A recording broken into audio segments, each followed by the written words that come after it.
चलते हैं और यहाँ पर शीरी मजारी इजहार ख्याल कर रही हैं। के लिए नवाज शरीफ ने नोट टेकर नहीं बिठाया ताकि कोई रिकॉर्ड ना हो। विड्रॉल की एग्रीमेंट हुई फोर्सेस की, आप किसी फौजी से पूछ लें, सबसे ज्यादा पाकिस्तानी फौज के जो जवान मार्टर हुए हैं वो विड्रॉल में हुए हैं कारगिल से। Thank you. This is a fact. और ये किसके हाथों ये खून है? ये खून नवाज शरीफ के हाथ में है। थैंक यू जी। खालिद मक्सी साहब सर, खालिद मक्सी साहब सर जी, वाइंड अप कर ले मैडम, वाइंड अप कर ले मैडम शीर मिजारी, वाइंड अप कर ले, बहुत हो गया जी। प्लीज स्पीकर साहब, आप तशरीफ रखिए please. National security adviser Hindustan का अजीत डोवल, उसको वीजा बगैर आप पाकिस्तान बुलाते हैं, अपनी शादियों में पार्टीज में एंटरटेन करते हैं, और उस वक्त आपकी जंग चल रही है, कश्मीर में जुल्म और तशद्दुद हो रहा है, और आप अजीत डोवल को एंटरटेन करें, मरी तक ले जा रहे हैं, अपने घर पे बुला रहे हैं। वो अपने ऑफिशियल्स के साथ आया, आपने एक ऑफिशियल नहीं बिठाया अपने साथ मीटिंग में भी। यानी कि ये कोई प्राइवेट गिव एंड टेक हो रही थी between the then prime minister and the Indian NSA. सोचने वाली बात है।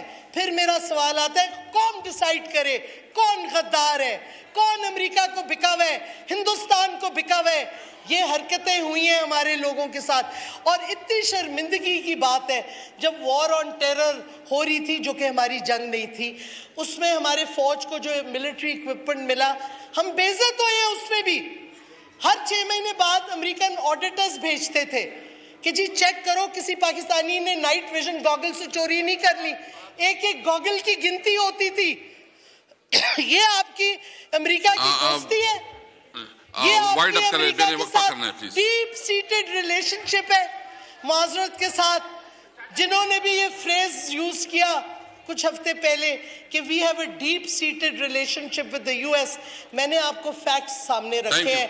We have no deep seated relationship, we have a deep seated subservience with the United States of America. इसी वास्ते ये डॉक्यूमेंट आया, इसी वास्ते हमें धमकी दी गई कि एक इंडिपेंडेंट माइंडेड जो प्राइम मिनिस्टर है इमरान खान, उसको हटाओ, रिजीम चेंज करो, and all will be forgiven. We will be forgiven for being independent. We will be forgiven because we have spoken on Islamophobia, because our Prime Minister has taken this position. We will be forgiven because now the new leadership will neither talk of Islamophobia nor will it talk about an independent relationship. सबसे पहले ये घुटने America के सामने टेकेंगे, क्योंकि ये इनकी commitment है अमेरिका के साथ for regime change. ये regime change।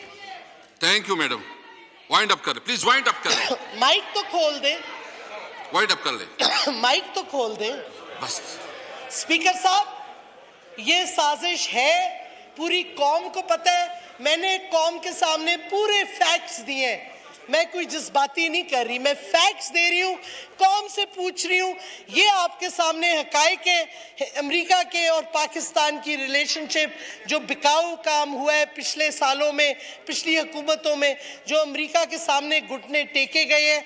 आप बताएं कौन गद्दार है, कौन खिलाफ है खुद मुख्तारी के, कौन खिलाफ है आज़ादी के, पाकिस्तान की आज़ादी के? कौन कह रहे हैं beggars can't be choosers, so we must beg before the US?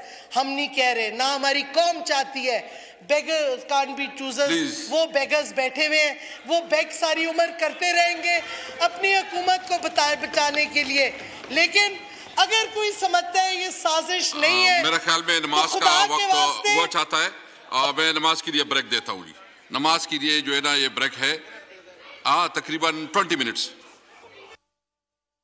कौमी असेंबली का इजलास 40 मिनट के लिए यहाँ पर मुलतवी किया गया है और उसके बाद फिर से ये इजलास की कार्रवाई जारी रहेगी। आज सुबह 10 बजे से ये इजलास जारी है। तमाम अरकान अपनी अपनी जगह पर अपनी अपनी बारी पर इजहार ख्याल कर रहे हैं और काफ़ी थके थके भी दिखाई दे रहे हैं।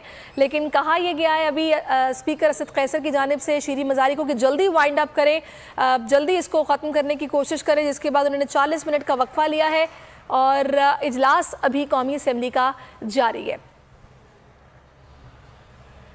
آپ کو پھر سے آگاہ کریں گے. اس سے پہلے ہم نے دیکھا یہاں پر سابق صدر آصف علی